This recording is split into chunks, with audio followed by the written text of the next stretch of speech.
Chapter 5. When Sorry Isn't Enough. I lay on the brown leather couch, staring at the ceiling. I didn't want to be here, but I had agreed with Peter after the mini breakdown that I needed to try something. His solution had been to introduce me to one of his doctor friends, a psychologist named Dr. Munch. At 45, he was nearly twice my age, and not being a woman, I figured he would not understand my issue. But here I was, lying on his leather couch anyway. "So why don't you tell me what's been happening?" he asked as he sat in a chair across from me and pulled out a notepad. I lost my baby, and now he's haunting me. I glanced over, but he showed no reaction. His calm brown eyes returned my gaze. "Go on," he said. That's it. I wasn't telling this man I had an abortion, though I doubted the information would faze him. He seemed nonplussed about everything. I hear phantom cries, but there's no baby there, and sometimes I have dreams where I see the baby but can never touch him. His pen began scratching on his paper, unnerving me. I wondered what he was writing. Was he writing that I was crazy? Was I crazy? It's affecting my work and my relationship, and that's why I'm here. I took a deep breath, expecting some kernels of wisdom to flow out of his mouth and heal my pain, but he simply stared back at me. Unease set in and filtered through my body. Don't you have anything to say? He cocked his head and raised his eyebrows. "That isn't how this works." So what am I supposed to do? I can't keep going on like this.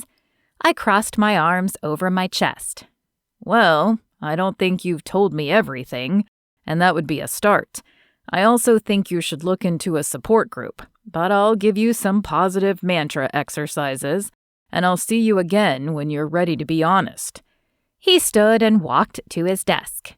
Heat and anger flared within, and I shot up. That's it? That's all you can do for me? "It takes time to heal."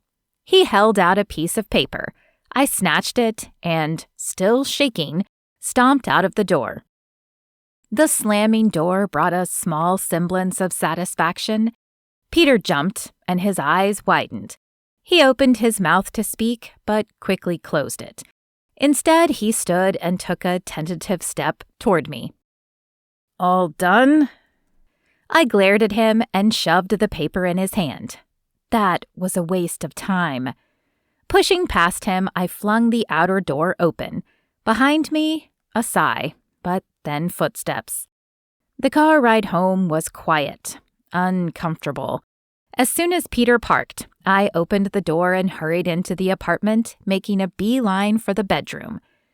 My hands shook as I locked the bedroom door and hurried for the nightstand drawer. The bottle smiled at me from its snug bed, and I jerked the lid off, downing a large swig. A knock on the bedroom door caused me to jump, spilling just a little of the clear liquid. I cursed at the wasting of the liquid courage. "Sandra, are you okay in there?" I rolled my eyes and shook my head. I'm fine. Just leave me alone for now. Silence descended, and then his footsteps receded. I tilted the bottle again and hugged my knees to my chest. The fire spread from my throat to my toes. After recapping the bottle, I placed it back in the nightstand and curled into a ball. Maybe I could just drink the pain away. When the alarm went off the next morning, I sighed before turning off the buzzer. As soon as I was sitting, I opened the drawer to upend the bottle. It was going too quickly. I knew I was probably drinking too much, but I told myself I could give it up when the pain went away, when the dreams stopped. I put the bottle away and threw on some clothes for work. As I drove home that evening, I hoped Peter wouldn't be there. I was so tired of the tense evenings. I just wanted him to be gone, or for things to be the way they had. The decision seemed to change from moment to moment, but the former seemed much more likely than the latter. I sighed as I pulled in next to Peter's car. Another tense night loomed ahead of me. Grabbing my purse, I locked the car and stepped to the door. The key had just touched the golden lock when the door swung open and a beautiful woman I didn't know met my stare. "Oh, I'm sorry." She raised a perfectly manicured chocolate brown hand to her smooth throat. "You scared me." Her white dress shone against her darker skin, and her hair was long and smooth, straightened. The keys clenched in my hands, turning my knuckles white, and I narrowed my eyes. "I'm sorry, but who are you?" Peter appeared then behind the woman's shoulder. His eyes darted between the woman and me. "This is Sheila. She's an associate at the hospital. We were studying for exams."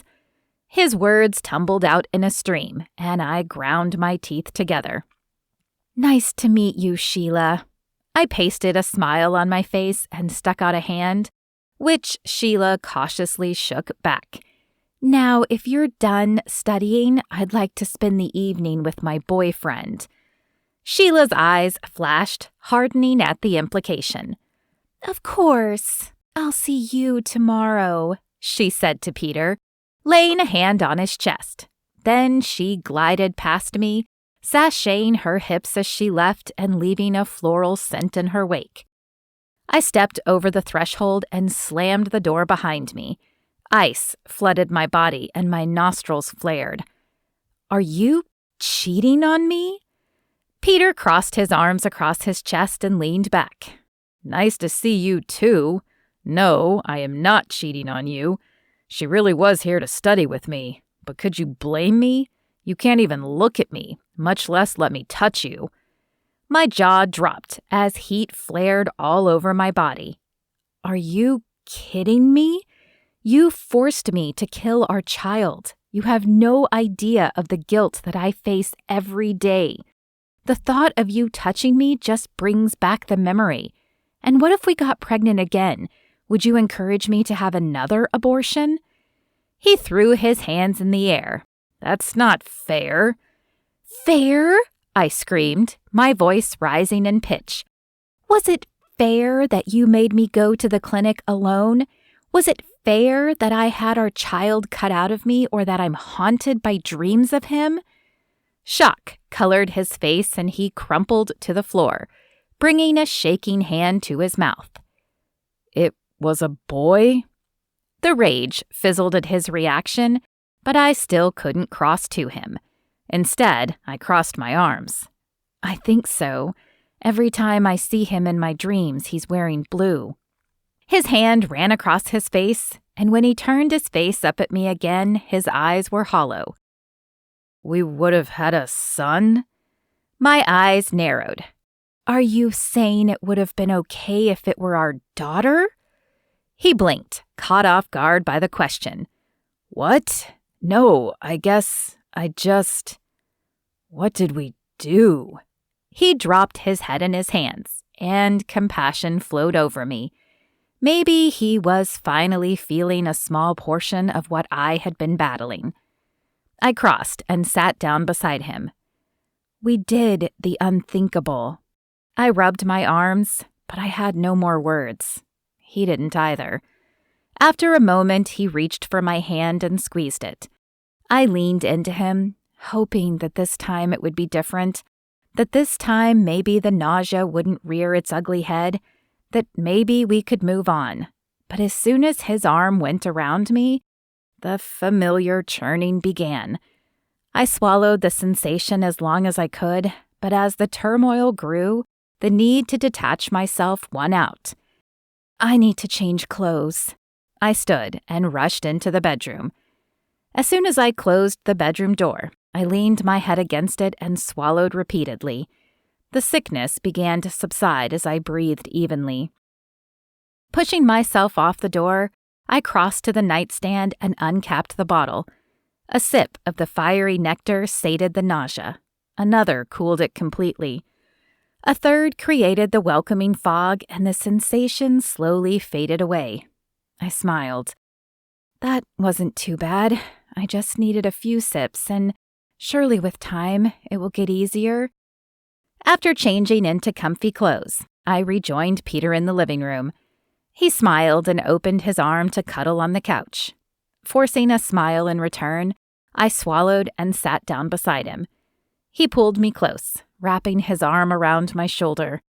The alcohol helped me relax for a while, but when Peter's hand caressed my shoulder, the nausea ignited, and when he cupped my chin to kiss me, it inflamed. Putting my hands on his chest, I pushed back with tears in my eyes. "I'm sorry," I said, and hurried back into the safety of the bedroom. As I crawled under the covers and curled into a ball, the flame sputtered and died out. A solitary tear rolled down my cheek. Some time later, a knock sounded at the door. "Sandra, can I come in?" I crawled out of bed and opened the door for him. Shoulders slumped, Peter stood on the other side. He flashed a weak smile. "I can't do this anymore, Sandra." My eyes blurred with tears, but I nodded. I knew he was right. It had been weeks, and I still couldn't forgive him or myself. I stared down at my hands and then up at him. "Where will you go?" As much as I hated him for pressuring me into the abortion, a part of me still loved him. "Liam's offered to let me move in with him for a while, until I decide." He scratched his fingernail against his pants as if scraping off a crumb. When he met my eyes, tears glistened in his as well. "I wish it could have been different," he whispered. I bit the inside of my lip to stop the flow of tears. "Me too." He reached out and squeezed my hand, and then he brushed past me and walked to the bedroom. I decided to give him some space and wandered into the hallway and then into the guest room. The canvases I had painted before the procedure silently accused me of never coming back to them. I'd had no desire to paint. I didn't, even now, so I packed up the paint, put the canvases and easel back in the closet, and shut the door. After leaving the guest room, I wandered into the kitchen to busy myself with the dishes. The sound of Peter packing in the bedroom reached my ears, and I sighed as the melancholy filled me. I had been so sure that Peter and I would marry. We had always been so good together. The memory of the first day we met popped into my mind. We had been waiting for the same drink at a local coffee shop, and when the barista called the order, we both reached for the cup. "Sorry," our voices said in unison. He let go, giving me the first drink, which I took to a nearby table. A few minutes later, he sat down beside me. "Can I join you?" His smile had caused my heart to stutter, and I nodded. As we drank our coffees, we discovered we were working at the same hospital. Peter was interning to be a resident, and I was just starting the nursing program. It had been love at first sight for both of us. We exchanged numbers and went out the very next night. We'd been almost separable since then, until now. I guess there are some things you can't get through together. I washed the lipstick off the last glass, and ire flared briefly again. It wasn't my shade, but what did it matter? He was free to date Sheila or whomever he pleased now. After placing the dishes in the blue rack to dry and wiping my hands on the checkered towels, I wandered back to the bedroom to check on Peter. He stood in the closet doorway, surveying the holdings. At the sound of my footsteps, he turned to face me, the hockey jersey I had given him last Christmas in his hands. Defeat weighed down his shoulders. He folded the jersey and placed it on top of his other clothes in his large black suitcase. After zipping it up, he turned downhearted eyes on me. "I'm really sorry," he sighed. "If I had known, I would never have pressed for an abortion. Maybe we could have done it. Found the time, to raise a baby." I knew he was trying to apologize, but his words cut like a knife and only deepened my regret in killing our child.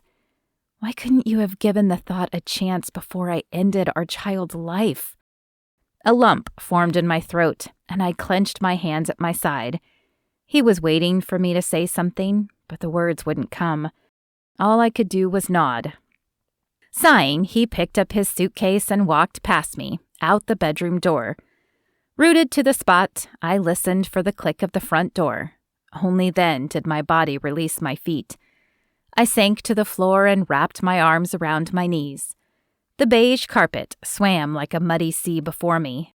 Silence descended, and I let the grief wash over me in waves. Then I spied the remaining bottle, a life raft, under the bed and grabbed it. After unscrewing the cap, I took a long sip and let the fire burn my pain away.